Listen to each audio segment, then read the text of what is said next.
The chemo ward at St. Augustine's had become my second home over 8 months. Same reclining chair by the window, same nurse, Maria, who always saved me the good blankets, same view of the parking lot where I'd watch families come and go while poison dripped into my veins. Last one, Kira, Maria announced that morning, hanging the final bag. After this, you ring that bell. I managed a weak smile. The bell, the famous cancer ward bell that patients ring after their last treatment. I'd watched dozens ring it, wondering if I'd ever get my turn. My surgery's next week, I reminded her. Dr. Patel wants to remove what's left of the tumors. Precautionary, Maria said firmly. Your scans are clean. This is just insurance. Insurance. Everything about cancer was insurance, including the actual insurance that barely covered my treatment, leaving me to drain my savings, sell my car, and work through chemo because the NYPD's disability pay wasn't enough. Your family coming to the bell ceremony? Maria asked. I shrugged. Doubt it. She knew better than to push. 8 months of treatment, and my brother Derek had visited once, to ask if he could have my flat screen when the time came. My parents managed 3 visits total, each shorter than the last, each ending with comments about my choices leading to this. Maybe you shouldn't have stressed yourself with that dangerous job, Mom had said during visit 2. Female detectives, all that violence, it probably triggered the cancer. Because obviously, solving homicides caused cell mutations. The chemo finished, and I did ring the bell. Maria and 2 other nurses cheered. I posted a photo on Facebook, bald head, huge grin, hand on the bell rope. Within minutes, my squad was commenting with hearts and congratulations. My family? Silence. Surgery came the following Tuesday. Dr. Patel was optimistic. The tumors had shrunk to almost nothing, but she wanted them gone. 6-hour procedure, she explained. You'll be unconscious, then in recovery for at least 2 days. Do you have someone to check on your apartment? I'll handle it, I lied. What was I going to say? That my brother lived 20 minutes away, but couldn't be bothered? That my parents had written me off the day I chose a badge over babies? I went under at 7 a.m., counting backward from 10, hoping I'd wake up cancer-free and that my plants would survive a few days without water. I woke up Thursday evening, groggy but alive. Dr. Patel's face swam into focus. Textbook perfect, she said.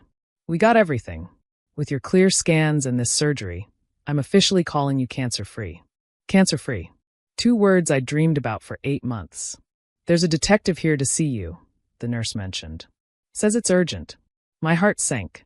I'd been gone 3 days. Had something happened to a case? I was supposed to be on medical leave, but... Kira? Detective Rachin entered, my partner of 5 years. His face was grim. How are you feeling? Like I got hit by a truck, but a cancer-free truck. What's wrong? He pulled up a chair. When's the last time you were home? Monday night. Why? Your neighbor, Mrs. Rodriguez, called the precinct yesterday. Said she saw people moving stuff out of your apartment. Thought you'd hired movers, but something felt off. My stomach clenched. What people? Your brother. Your parents. And some guy with a truck. Ray's jaw tightened. They cleaned you out, Kira. Everything. I stared at him. That's no. They wouldn't.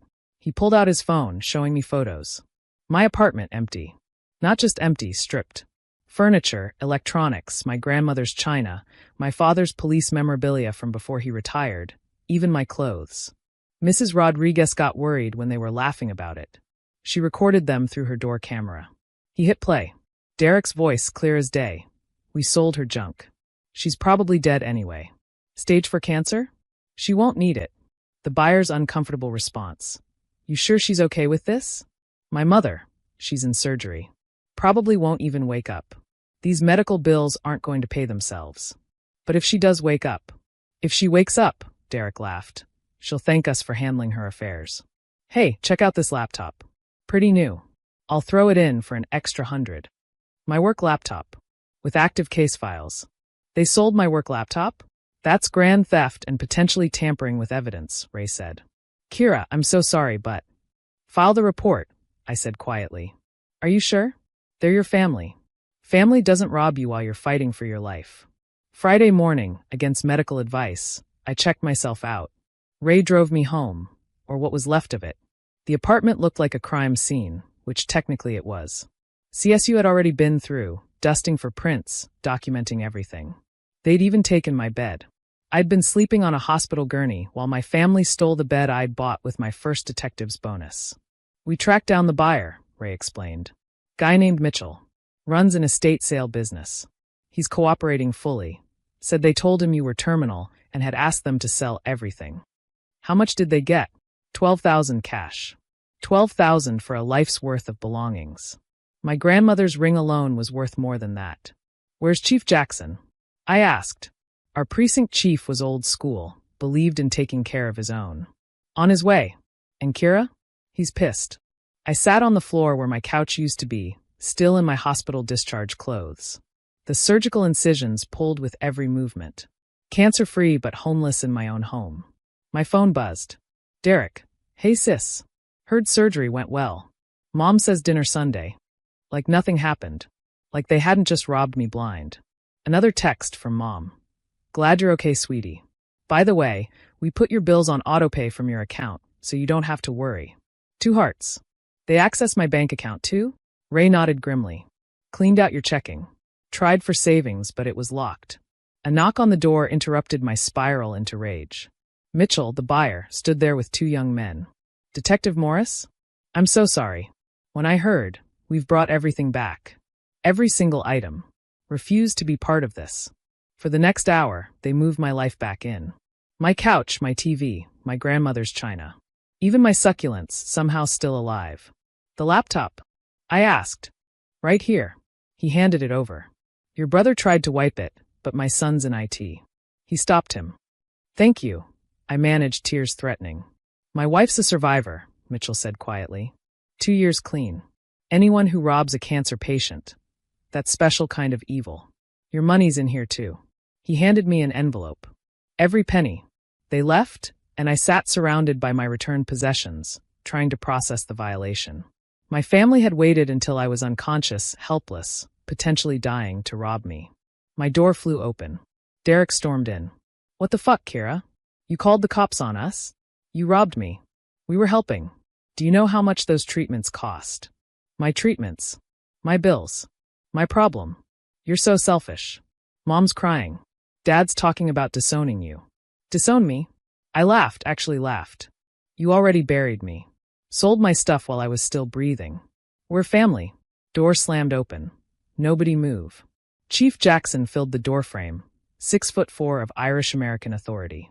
Behind him, for uniformed officers. Chief Jackson, hear about the theft report. Derek went pale. This is a family matter. No, son. This is a felony. The chief's eyes found mine, softening slightly. He looked at me. Detective Morris, you're looking good for someone who just beat cancer. Thank you, Chief. Clean scans as of Thursday. Outstanding. Now about this theft report. $12,000 in property, unauthorized bank access, and attempted destruction of police evidence on that laptop. Brother ran. He made it 3 feet before Officer Martinez clotheslined him into the wall. He didn't get far. Derek Morris, Martinez said, cuffing him, you're under arrest for grand theft, identity theft, and tampering with evidence. She's my sister. Derek screamed. Which makes it worse, Chief Jackson said. Not better. As they dragged Derek out, my parents arrived. Mom took one look at the scene and started her performance. Kira, how could you? He's your brother. He robbed me. While I was in surgery. Fighting cancer. We were trying to help with bills. By stealing my grandmother's ring? By selling my bed while I was unconscious. Dad stepped forward. You're overreacting. Drop the charges. No. I said drop them. His commander voice, the one that used to make rookie cops quake. Retired Lieutenant Morris, Chief Jackson intervened. Your daughter is one of my best detectives. She's solved 37 homicides, has commendations from 3 mayors, and just beat stage for cancer. And instead of celebrating her survival, you robbed her. We didn't. We have video. We have bank records. We have witnesses. The chief towered over my father. I've lost officers to cancer. Good cops who fought hard and lost. Your daughter won, and you couldn't even wait for her to flatline before picking her bones. Mom started crying. Real tears this time. Furthermore, the chief continued, accessing her work laptop? That's federal. Those case files are protected. Your son's looking at state and federal charges. Kira, please, Mom begged. I stood slowly, incisions screaming. 8 months. 8 months of chemo, of radiation, of throwing up until I couldn't breathe, of working through treatment because I couldn't afford not to. Where were you? Silence. You visited 3 times. Derek came once. And when I rang the bell, the cancer bell, do you know who was there? My nurse. That's it. We didn't think you'd make it, Dad said quietly. So you decided to rob me? The house needs repairs. Derek's behind on child support. You had all this stuff just sitting here. While I was dying. But you didn't die. Mom wailed. You're fine now. Fine. I lifted my shirt, showing the fresh surgical scars. They removed 3 organs. I'll be on medication forever. I can't have children. But sure, I'm fine. Chief Jackson stepped between us. Mr. and Mrs. Morris, you should know the DA's office is very interested in this case. Elder abuse laws cover family theft, and judges don't look kindly on people who rob cancer patients. We're not elderly. Dad protested. But she's disabled. Temporarily, thank God. But that laptop alone is a federal crime. They left, Mom still crying, Dad muttering about ungrateful children. I sank onto my returned couch, exhausted. You okay? Chief asked, sitting beside me. My family tried to bury me before I was dead. But you're not dead. You're cancer-free, your stuff is returned, and Derek's about to learn about consequences. He patted my shoulder. Take the week. Heal. When you're ready, your desk is waiting. Chief, thank you. Family isn't always blood, Morris. Your squad's been calling all day. They want to throw you a proper bell ceremony. With people who actually give a damn. After he left, I sat in my apartment, surrounded by things my family thought I'd never need again. My phone buzzed with messages from my real family. The cops who'd covered my shifts, who'd driven me to chemo, who'd never once acted like my cancer was an inconvenience. Derek was arraigned Monday. Theft over $10,000, identity theft, and tampering with evidence. The federal prosecutor added computer fraud charges for the laptop. He pled not guilty, of course. Mom called one last time. This will destroy the family. No, Mom. You destroyed it. When you decided I was worth more dead than alive. I hung up and blocked the number. 2 weeks later, I returned to work. My desk was covered in welcome back cards, flowers, and importantly, a new nameplate. Detective K. Morris, cancer survivor and general badass. Ray grinned. Chief's orders on the nameplate. How's the case? Derek took a plea. 2 years, minimum security. Your parents are paying restitution to avoid charges. Good. There's more. Mitchell, the buyer? He and his wife started a fund. 4 cops with cancer. Named it after you. I stared at the paperwork. The Kira Morris Survival Fund. For officers fighting cancer who needed help with bills. The department's matching donations, Ray added. Chief's already put in $5,000. I couldn't speak past the lump in my throat. Real family doesn't rob you when you're down, Ray said quietly. Real family helps you fight. That night, I went home to my fully furnished apartment. Everything exactly where it belonged. Including me, alive, cancer-free, and surrounded by the family I'd chosen.